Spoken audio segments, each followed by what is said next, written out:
तुम्ही पाहत आहात MCN न्यूज मराठी। लोणार नगर परिषद सार्वत्रिक निवडणूक 2025 करिता 2 डिसेंबर रोजी किरकोळ वाद वगळता निवडणूक शांततेत पार पडली।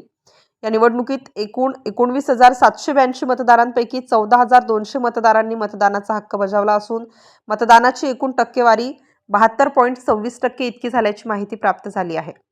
लोणार नगर परिषद निवडणुकीत काँग्रेस, भाजपा, शिवसेना शिंदे गट, शिवसेना उबाठा, राष्ट्रवादी अजितदादा पवार गट, MIM, वंचित बहुजन आघाडी या पक्षांनी नगर अध्यक्षपदासाठी स्वतंत्र उमेदवार उभे केले होते, तर अपक्षही मोठ्या प्रमाणात निवडणूक रिंगणात उतरले होते।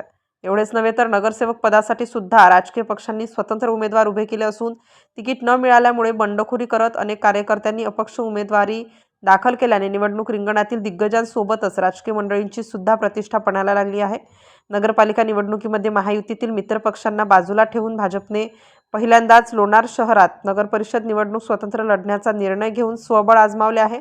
या निवडणुकीत खास करून प्रमुख राजकीय पक्षांना काही अपक्षांनी चांगलाच घाम फोडला आहे। प्रमुख पक्षांच्या बालेकिल्ल्यात घुसून काही अपक्षांनी मोठ्या नेत्यांचीही धांदल उडवली आहे। निवडणूक प्रक्रिया सुरळीत पार पडली असली तरी निकालाचा क्षण पुढे ढकलल्याने लोणारच्या राजकीय वातावरणात कमालीची उत्कंठा निर्माण झाली आहे।